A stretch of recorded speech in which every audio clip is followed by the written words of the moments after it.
Hey everyone, so I'm here today, at the store, at the shop, doing some content work because Spirit Honey has been urging me to get back up on the horse. I was ready to just give up.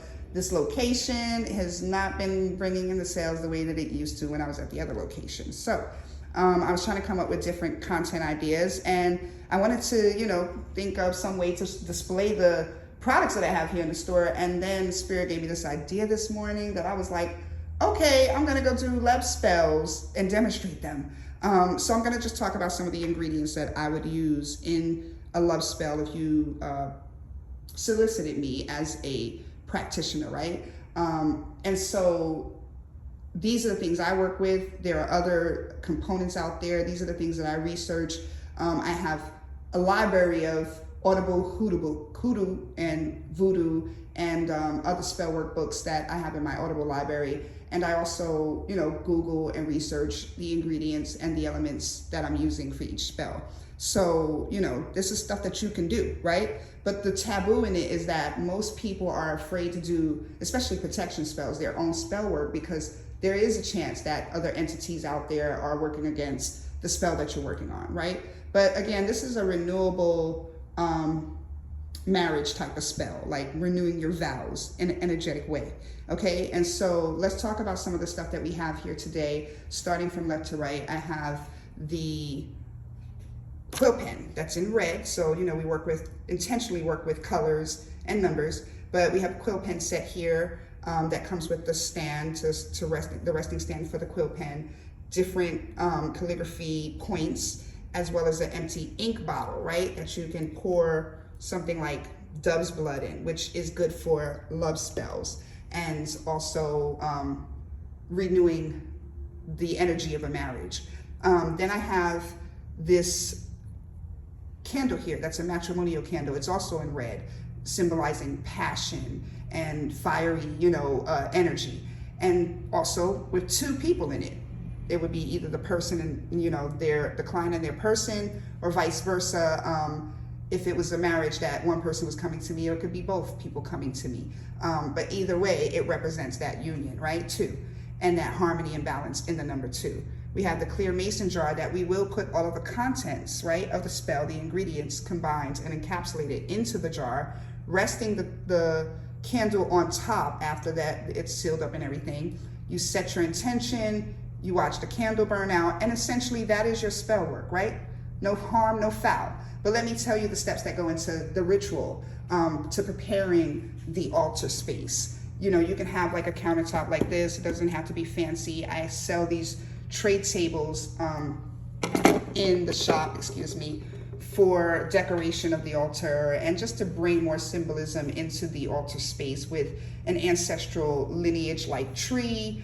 But you can put a picture of your, passed over loved one here, or you can put a picture of the deity you're working with. So for this demonstration, we're working with the Lady Madonna, the Black Madonna, the Lady of Hermits, right? And she says, I transform pain and suffering into a greater capacity to love. So again, renewable love energy. We're also working with lapis lazuli, which also brings better communication and enlightenment into the situation.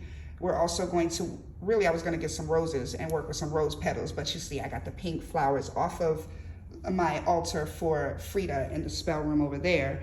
But yeah, so these represent pink, love, passion, flowers, but you want to get as organic as possible with spell work. So these should be real, but for the demonstration, I'm just here to show you in place. You want to have some form of a flower, which you can also research the metaphysical properties too, to see that there's no boogeyman in any of this. This is all natural elements, using the elements from within, the elements that the divine gave us to manipulate energy of circumstances. And then I have some mint here, and mint is about renewing and restoring, sweetening up, because mint is meant to be sweet. So sweetening up the romance in the relationship. That cinnamon also does.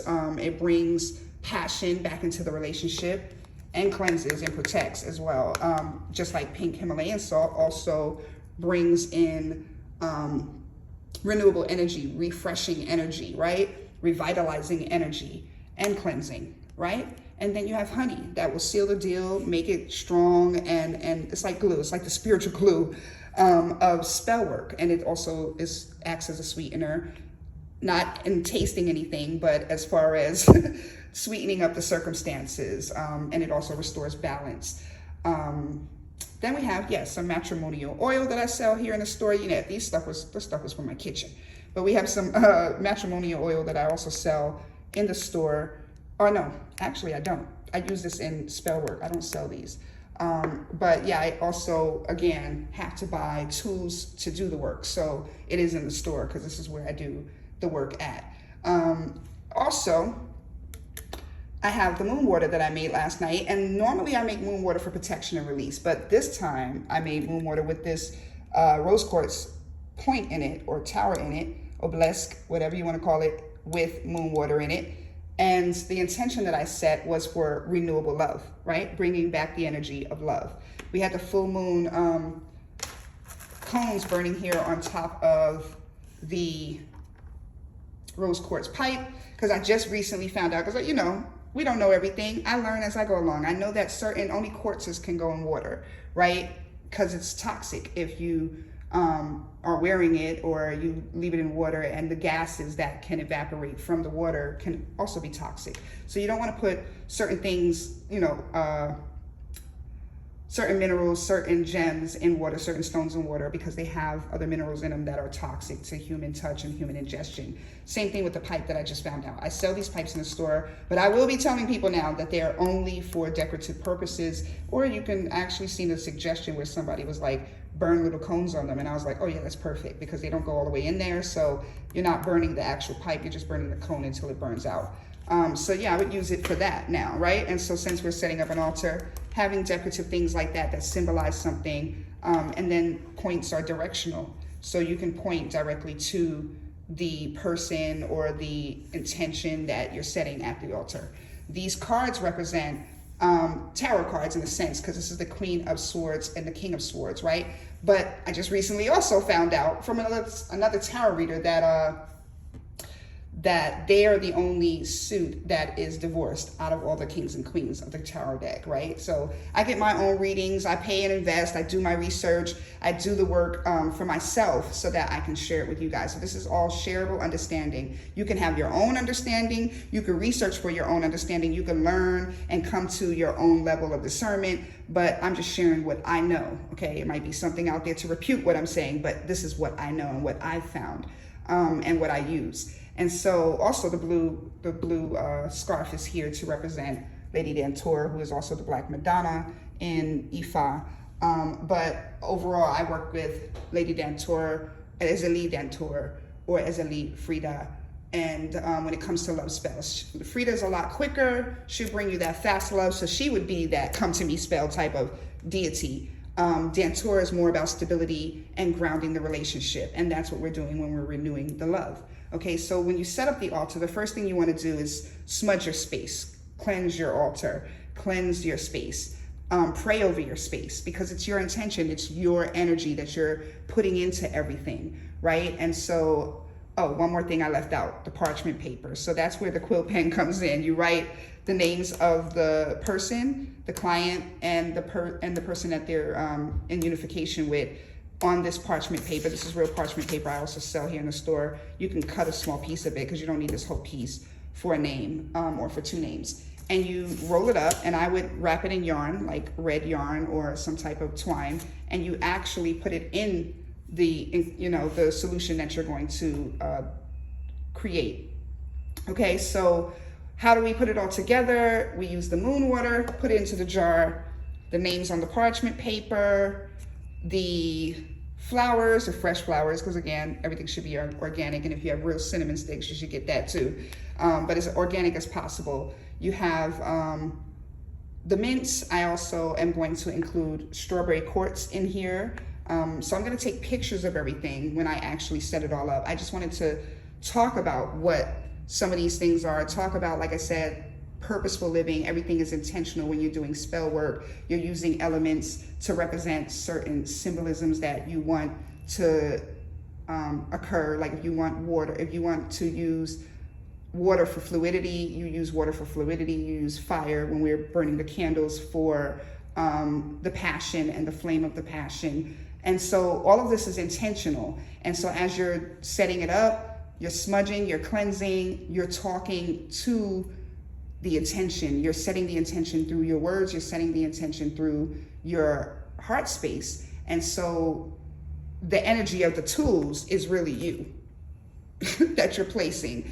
And so that's what spell work really is. It's not witchcraft, it's you.